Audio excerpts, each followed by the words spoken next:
Hey everybody, how we doing today? Thanks for coming back to the channel, and if this is your first visit, it's deeply appreciated. Today we're going to do a little more talking and playing with the Grimsmo Norseman.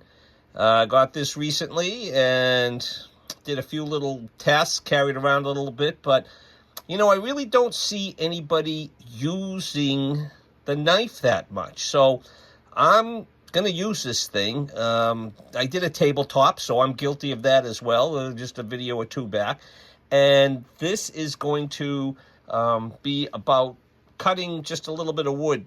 I got a little piece of birch over there, so nothing too crazy. But we're going to take this very unique blade shape and test it out on just cutting some wood, messing around with it a little bit. And, the shape of the blade is, let's admit it, it's unique, although it's not new. The recurve has been around for years and years and years, and it's quite effective at cutting because, from what I understand, the shape of the blade draws the material in rather than, and it cuts deeper rather than a traditional straight edge with a belly that may pull out of a cut.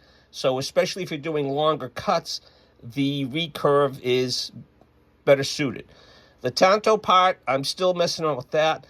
It spreads cream cheese like a son of a gun, I'll tell you that. My bagel yesterday worked out great, and the tip is very robust.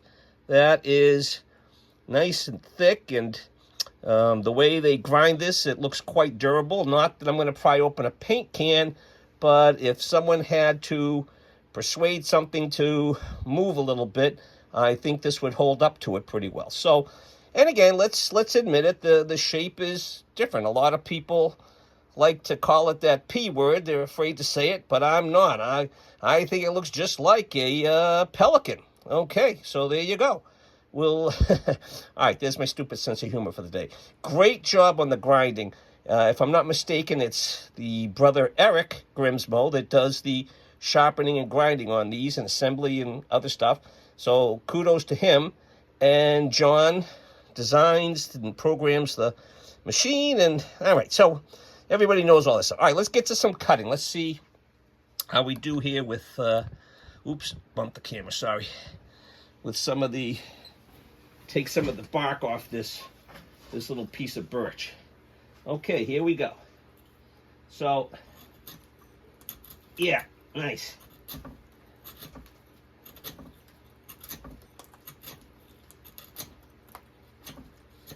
So I'm trying not to cut in too deep an angle, but that's pulling it off nice, it seems. Let's keep going around. Yeah, and this is staying right here in the middle. I'm not feeling it's coming to the end. It's right there in the middle. Though there's a little choil here too. I don't know if you can see it, but that doesn't come into play at all. I'm just put it right in the middle and it stays there.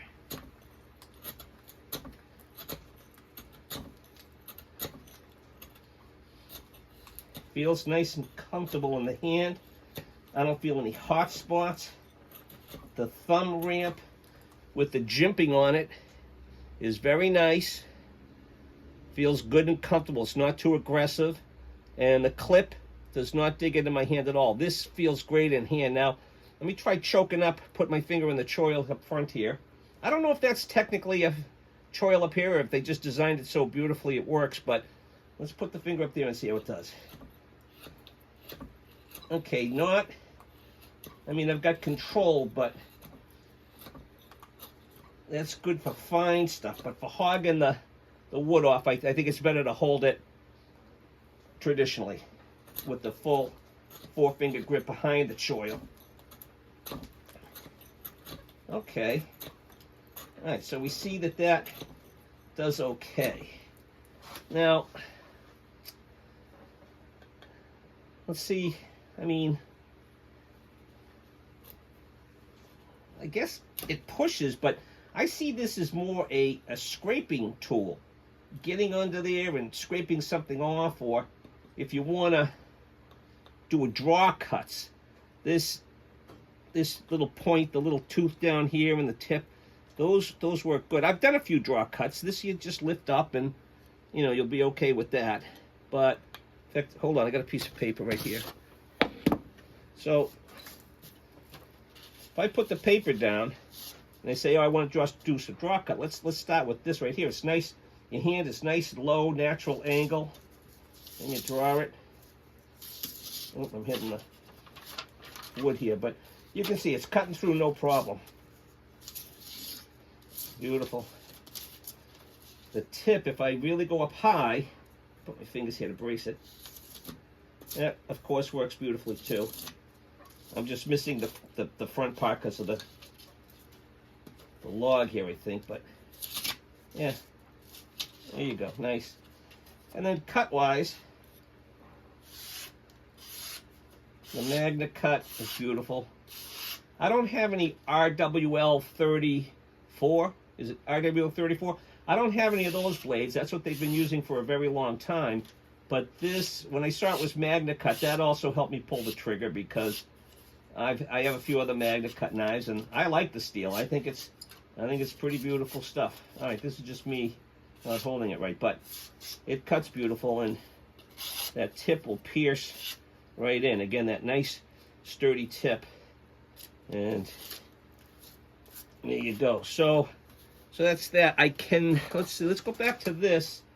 Let me see if I can make some curls with it. We'll put in a stop cut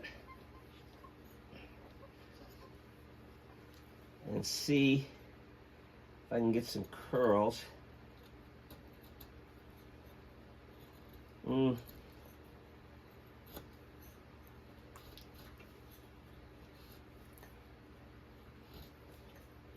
This was a little bit longer of a stick. I'm trying to do it in a confined little thing here, but no, that's good.